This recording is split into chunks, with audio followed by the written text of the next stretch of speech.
सीताराम जय सिया राम। रामायण और राम को लेकर कई तरह के मिथक सामने आते हैं जिन्हें लोग कई बार सच भी मान लेते हैं।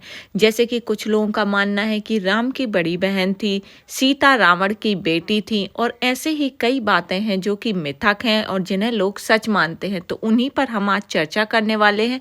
उन्हीं मिथक को जानेंगे कि ये मिथक कैसे आए, लोग इनको सच क्यों मानते हैं, ये किन चीज़ों का हिस्सा है, सब कुछ। तो जल्दी से वीडियो पर लाइक कर दीजिए, चैनल सब्सक्राइब कर लीजिए। कई कथाओं में आता है कि भगवान राम की एक बहन थी जिनका नाम शांता था, जिनका विवाह श्रृंगी ऋषि के साथ हुआ था। ये वही श्रृंगी ऋषि हैं जिन्होंने दशरथ के पुत्र सिकामिष्टि यज्ञ करवाया था और जिसके प्रसाद में राम सहित चारों भाइयों का जन्म हुआ था। ये छत्तीसगढ़ की लोक कथाओं में देखने को जरूर मिलता है। छत्तीसगढ़ी रामायण में भी इसका जिक्र मिलता है। आध्यात्म और आनंद रामायण में भी शांता का नाम आता है और इसके अलावा इंडोनेशिया नामकियन में भी शांता का जिक्र मिलता है।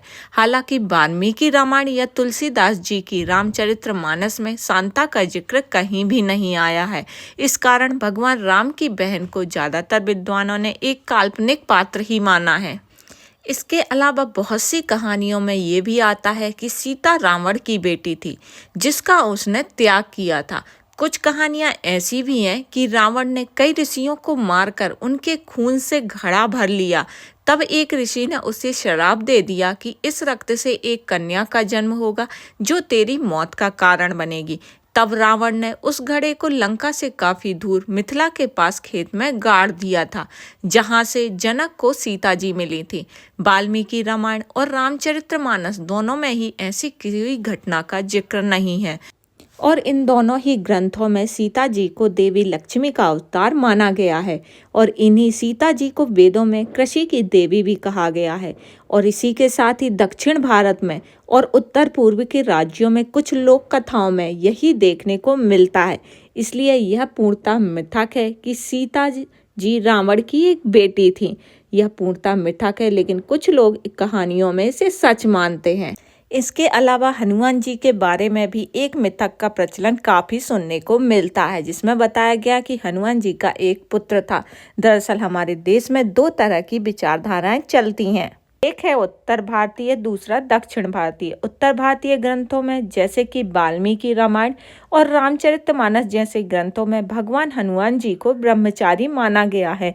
हाँ, कुछ कथाओं में उनके पुत्र मकरध्वज का जिक्र आता है जो रावण के बड़े भाई अहिरावण की सेना में है और पाताल में रहता है।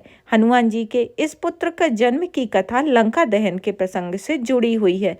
जब हनुमान जी लंका दहन कर लौट रहे थे तब उनके पसीने की एक बूंद समुद्र में जा गिरी, जो एक मछली ने इसे पी ली।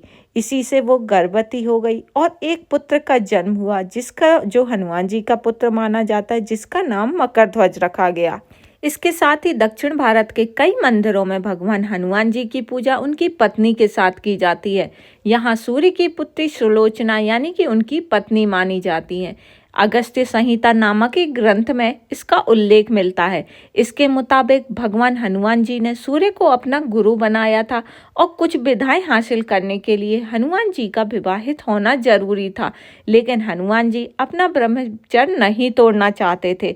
ऐसे में भगवान सूर्य ने हनुमान जी से कहा कि उनकी पुत्री सुलोचना भी विवाह नहीं करना चाहती हैं। वो एक तपस्विनी है, वो गृहस्थ जीवन नहीं चाहती। दोनों कुछ समय के लिए शादी कर लें और फिर अलग अलग रहें तो इससे उनका ब्रह्मचर्य भी नहीं टूटेगा। तब दोनों का विवाह कराया गया और विवाह के तुरंत बाद सुलोचना तपस्या के लिए चली गई और हनुमान जी ने अपनी शिक्षा पूरी की। हालांकि ये कहानियां दक्षिण भारत की हैं। उत्तर भारत में भगवान हनुमान जी को ब्रह्मचारी रूप में ही पूजा जाता है, क्योंकि हमारी रामायण और रामचरितमानस में इन कहानियों का कहीं भी कोई जिक्र नहीं है। इसलिए ये इन्हें मिथक ही माना जाता है और ये मिथक ही हैं। लेकिन उत्तर भारत और दक्षिण भारत की कहानियों में अंतर भले ही हो, एक चीज इनमें कॉमन है, राम वही है, क्योंकि राम सबके हैं, सब में राम है। हनुमान जी वही हैं, सीता जी वही हैं, लक्ष्मण जी ही वही हैं। कुछ कहानियाँ इक्का दुक्का इधर उधर से जुड़ जाती हैं तो उसमें कोई आपत्ति नहीं है। सबके अपने अपने राम हैं, सबकी अपनी अपनी परिभाषा है, लेकिन राम तो सबके एक ही हैं।